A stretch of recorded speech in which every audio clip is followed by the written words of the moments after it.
Alexandra, thanks for stopping by. We're going to talk about the Environmental Integrity Project. How are you today? I'm doing great, Neil. Thanks for having me. So, how did you get started in this? Explain more your background. Well, I'm an environmental scientist, and the Environmental Integrity Project is a nonprofit, nonpartisan organization that advocates for the effective enforcement of environmental laws. And we recently released a new report, a new study called Feeding the Plastics Industrial Complex. You think that we would finally figure out a way, not just in how to recycle plastics, right? That it's dangerous for us and we constantly still use it. Is it cheaper to use plastics for bottles and stuff like that than in other ways we use it for containers? It is cheaper, yeah. Creating virgin or new plastic products, it's very cheap, it's economical, and there are other qualities that make plastics more desirable. They're more durable, flexible, and they help with, for example, long distance shipping and other things. So, in many ways, they're more desirable products for companies. So it's the profit. The bottom line is profits. Then profits and packageability and marketability of the product. That's probably Somewhat. Yeah, I think a lot of folks don't understand is that plastics are made from fossil fuels. So this is a lifeline for the fossil fuel industry. In a lot of ways, they're being threatened with renewable energies, electric vehicles, new technologies that are pushing out the need for fossil fuels and making room for more sustainable products. But plastics, they're here to stay in a lot of ways. And so this is very much something that the fossil fuel industry is counting on in order to continue business as usual. and business as usual is something from your research isn't good, right? Unfortunately, the production of plastics comes with a significant environmental footprint, not just in terms of climate warming, pollution, greenhouse gases that we know is contributing to climate change, but also dangerous pollutants that are affecting the health of nearby communities that are living next door to these plants. So, what was the report kind of? What do you think the major highlights of the report that we should be concerned about? Yeah, so we took a look at 50 plastics plants that were recently built or expanded in the US over roughly the past decade. And we found that two-thirds of them were received taxpayer subsidies totaling around $9 billion, but 84% of those facilities also violated their air pollution control permits in the past 3 years.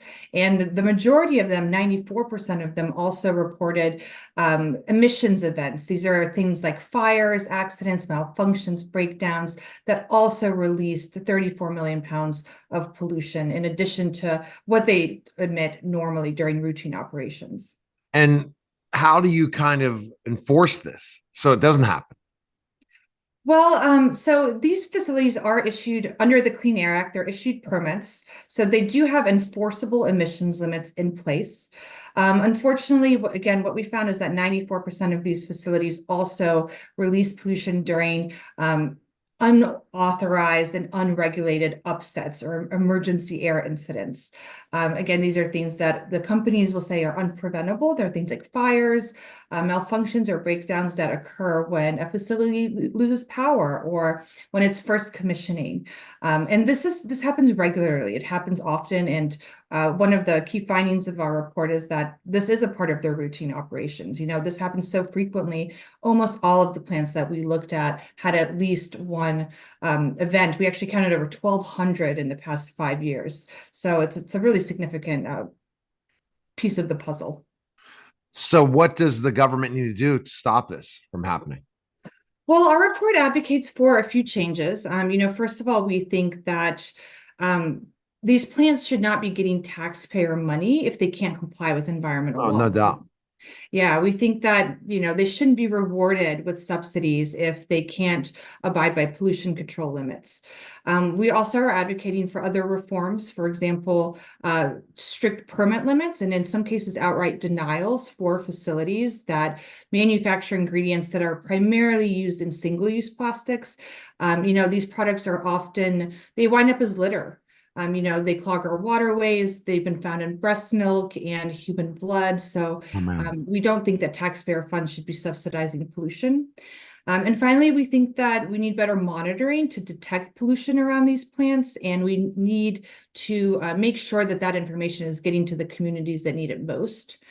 So real-time detection and better reporting and accurate reporting. What are you seeing firsthand because of all these violations? How are the people affected that live by a plant? Well, there are lots of health effects associated with this pollution, heart attacks, asthma, and sometimes even some of these pollutants are carcinogens. So benzene is something that these plants emit, and it is a known carcinogen. Other types of pollutants as well. So there are many just tangible health consequences. Another thing that we heard when we interviewed folks living next door to these plants is that there's a lot of flaring going on. There's a lot of noise and light pollution. These plants are designed to operate 24/7, 365. So, you can imagine when there is an incident or a flaring event, so to speak, you see pollution that lights up the night sky. You hear noise from generators. When they're being constructing these plants, there are trucks that carry materials up and down the road. There's dust associated with that. So, there's water pollution as well. A lot of these plants handle hazardous materials on site.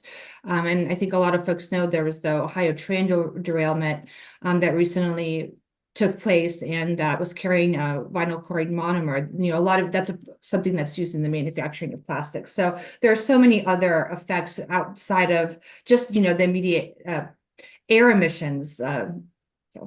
No, it makes sense, and it's concerning because do people really know that are how close if you're living north to one of these plants that's violated?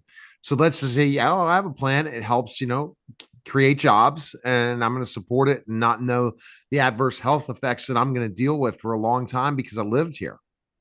Or is there when they do get these violations, does the community find out? They do, but sometimes not in real time. But these companies are required to report these violations, usually to the state environmental agencies, as well as the EPA. All of our data that we've collected in this report, it's company reported data. It comes from state agencies and the EPA. But again, 84% of these facilities violated their air permits just in the past year. So it's more than the majority. It's over half of these plants.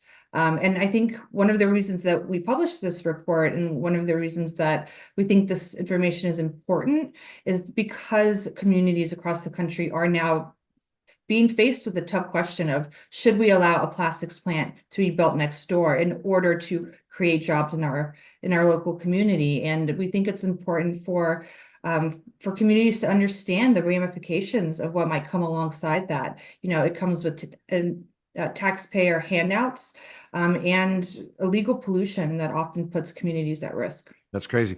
And I start thinking about this, with this situation, what can we do? Like, is there anything like, I guess this report, will you find out if you're near one of these plants in the report?